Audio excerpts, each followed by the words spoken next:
আসসালামু আলাইকুম দর্শক, শুভেচ্ছা নেবেন বেসিক স্কুলের পক্ষ থেকে। আমি নিজামুদ্দিন হিরো। আমি আজকে আসছি মরিচের বেল্টে। মরিচের পাতা কুঁকড়ে যাওয়া সম্পর্কে কথা বলবো। মরিচ গাছের পাতা কুঁকড়ে যাওয়া মূলত এটা কোনো রোগ নয়। এটা ২ টি কারণেই হয়। প্রথমত হলো পানির অভাব কিংবা ঠান্ডা লেগে যাওয়ার কারণে পাতা কুঁকড়ে লেগে যাবে। যদি দেখেন যে পাতা ঢেউ খেলানোর মতো কুঁকড়ে লেগে গেছে, পাতা বেঁকে নিচের দিক গেছে, তাহলে বুঝতে হবে গাছে অবশ্যই পানি দিতে হবে।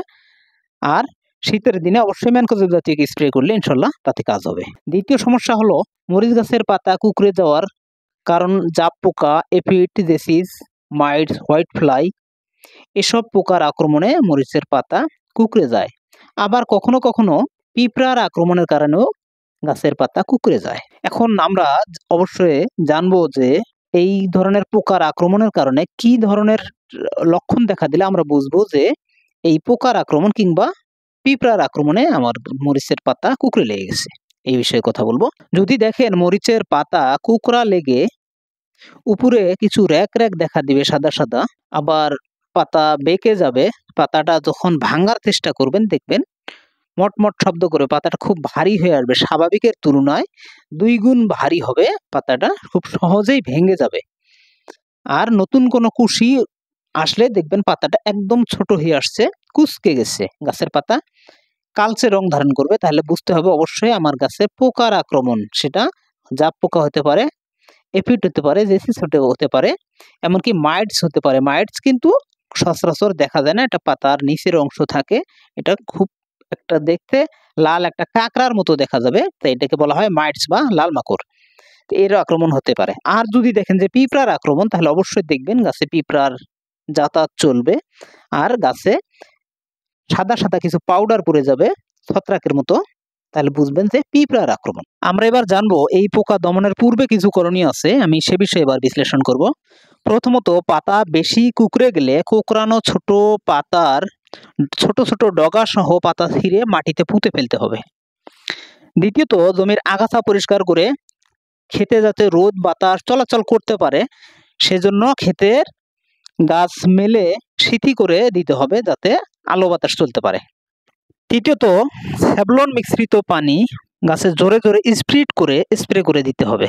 এবার আমরা জানবো এই পোকা দমন পদ্ধতি। এই পোকা ২ ভাবেই দমন করা যায়। প্রথমত হলো জৈব বালাইনাশক। জৈব বালাইনাশক ব্যবহার করে এটা সুন্দরভাবে দমন করা যায়। আপনারা চাইলেই ব্যবহার করতে পারেন। যেমন ১ কেজি নিম বীজ অথবা নিম গাছের ছাল, তাজা ছাল ২০ লিটার পানিতে ২৪ ঘন্টা ভিজিয়ে রেখে অবশ্যই একটু থেতলে নেবেন। নিম বীজটা যেন আদা থেতলে হয়, নিমের ছালটাও যেন আদা থেতলে হয়। এভাবে ২০ লিটার পানিতে ২৪ ঘন্টা ভিজিয়ে রেখে উক্ত পানি ছেঁকে মরিচ গাছের পাতায় ৩ দিন অন্তর অন্তর ২ থেকে ৩ বার স্প্রে করলে নতুন পাতা সুন্দর ও মসৃণ হয়ে বের হবে ইনশাল্লাহ। তারপর আমরা জানবো বালাইনাশক ব্যবস্থা। বালাইনাশক ব্যবস্থার মধ্যে আমরা অনেকেই অ্যাবামেকটিন কিংবা ইমিডাক্লোপিড এই জাতীয় ঔষধের পরামর্শ দিয়ে থাকি, কিন্তু সমস্যা হলো এই জাতীয় ঔষধগুলো এখন অনেক পুরনো কেমিক্যাল, যা পুরনো কেমিক্যালে বারবার ব্যবহার করতে করতে পোকাগুলো এই ঔষধ সহনশীল হয়ে উঠছে, তাই এই ঔষধে ভালো কাজ হচ্ছে না। এই জন্য প্রয়োজন নতুন মানের কেমিক্যাল। নতুন মানের কেমিক্যালের মধ্যে আপনি অবশ্যই বাজারে পাবেন ইটোক্সাজল গ্রুপের রয়েছে ইথি, ক্লোরফেনাপাইর, অথবা আপনি ক্লোরফেনাপাইর গ্রুপের যেমন পাবেন টেম্পেস্ট, তা না হলে পাবেন সালফক্স ফ্লোর, এটা নতুন একটা গ্রুপ, অবশ্যই এটা খুবই ভালো একটা গ্রুপ। এটা পাবেন হলো প্রিসাইজ। এটা বাংলাদেশে কেবলমাত্র ২ থেকে ৩টি কোম্পানির মেডিসিন কেবলমাত্র লঞ্চ করছে, তার মধ্যে সিম্বাইসিসের হলো প্রিসাইজ। এর সাথে অবশ্যই ইমিডাক্লোপিড এবং সালফার অবশ্যই একত্রে স্প্রে করবেন। আর পরবর্তী স্প্রেতে অবশ্যই চিলেটেড জিঙ্ক এবং কপার অক্সিক্লোরাইড একসাথে প্রয়োগ করবেন। ইনশাল্লাহ এতে ২ থেকে ৩টা স্প্রে করার পরে আপনার পাতাগুলো সুন্দর বের হবে, মসৃণ হবে, ফুল ফল বৃদ্ধি পাবে। দর্শক, আজ এ পর্যন্তই কথা ছিল। পরবর্তী ভিডিও দেখার জন্য অবশ্যই আমন্ত্রণ রইল।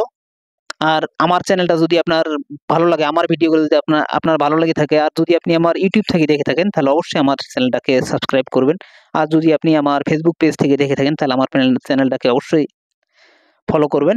এই আশাবাদ ব্যক্ত রেখে আজকের কৃষি বিষয়ক আলোচনা এখানে শেষ করছি। আল্লাহ হাফেজ। আসসালামু আলাইকুম।